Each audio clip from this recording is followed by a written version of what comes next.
হ্যাঁ, এখন আমাদের আবহাওয়ার যা গতি প্রকৃতি তাতে আগামী 24 ঘন্টা পর্যন্ত আমাদের পশ্চিমবঙ্গের সমস্ত রাজ্যেই বজ্রবিদ্যুৎ সহ বৃষ্টিপাতের সম্ভাবনা প্রায় সব জায়গাতেই রয়েছে। তার সঙ্গে দমকা হাওয়া এবং কালবৈশাখী হওয়ার সম্ভাবনা রয়েছে বিক্ষিপ্তভাবে। কোথাও কোথাও দমকা হাওয়ার গতিবেগ 60 থেকে 70 এবং 80 কিলোমিটার পর্যন্ত হতে পারে আমাদের দক্ষিণবঙ্গের কয়েকটা জেলায়, মূলত বীরভূম, পূর্ব পশ্চিম বর্ধমান, হাওড়া, হুগলি, বাঁকুড়া, উত্তর 24 পরগনা এবং বাকি জেলাগুলোতেও থাকবে এরকমই 50 থেকে 60 কিলোমিটার পর্যন্ত হতে পারে।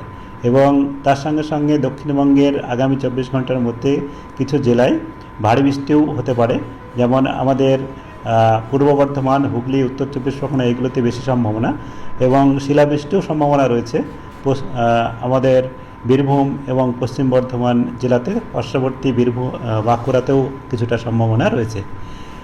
আর আগামীকালের পর থেকে এবং উত্তরবঙ্গের ক্ষেত্রে আগামী 24 ঘন্টায় উত্তরবঙ্গেও প্রায় সমস্ত জেলাতেই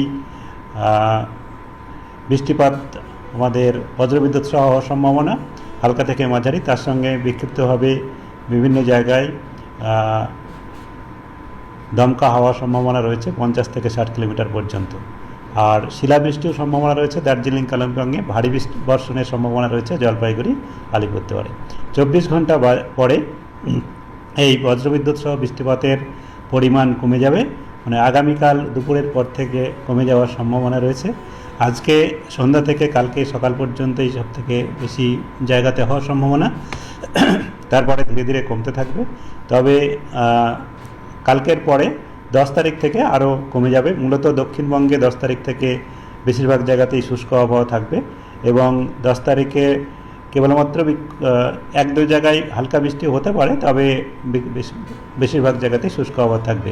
আর উত্তরবঙ্গের ক্ষেত্রে উত্তরবঙ্গের উপরের জেলাগুলোতে, মানে আমাদের সিকিমের সীমান্তবর্তী এলাকায় দার্জিলিং, জলপাইগুড়ি, কালিম্পং এইসব জেলাগুলোতে বিক্ষিপ্তভাবে 1-2 জায়গা করে বৃষ্টিপাত 10, 11, 12 এবং তারপরে কন্টিনিউ করবে।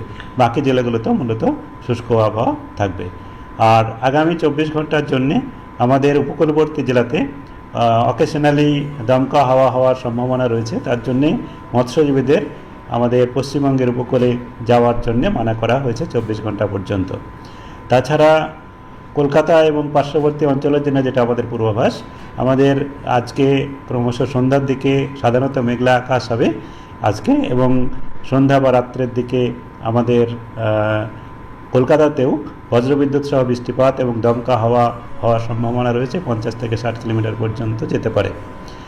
আর আগামীকালেও কলকাতাতে সকাল থেকে দুপুর পর্যন্ত সাধারণত মেঘলা আকাশই থাকবে এবং হালকা থেকে মাঝারি বৃষ্টিপাতের সম্ভাবনাও থাকবে। তারপরে ধীরে ধীরে ইমপ্রুভ হবে, আংশিক মেঘলা আকাশ থাকবে এবং 10 তারিখ থেকে কলকাতাতে সাধারণত পরিষ্কার আকাশই থাকবে, তবে দুপুরের দিকে আংশিক মেঘলা আকাশ হতে পারে। তাপমাত্রার যেটা বলা হয়েছে, আগামী দুদিনে তাপমাত্রা তেমন তারতম্য হবে না, তবে আজকে এবং কালকে সর্বোচ্চ তাপমাত্রা স্বাভাবিকের থেকে কমই থাকবে এবং কালকের পর থেকে তাপমাত্রা ধীরে ধীরে বাড়বে এবং তার 4 থেকে 6 ডিগ্রি পর্যন্ত বিভিন্ন জেলাতে বাড়ার সম্ভাবনা রয়েছে। তার মানে মেগা একটা র্যালিও হবে, তো কাজেই 10 তারিখ থেকে তাপমাত্রা কি আরো বেড়ে যাওয়ার প্রবণতা থাকছে? হ্যাঁ, 10 তারিখ থেকে তাপমাত্রা আমি বললাম যেটা এখন যেটা রয়েছে, এখন তো স্বাভাবিকের থেকে অনেকটাই কম রয়েছে, অনেক জায়গাতেই 4 থেকে 5 ডিগ্রি পর্যন্ত কম রয়েছে। সেক্ষেত্রে আগামী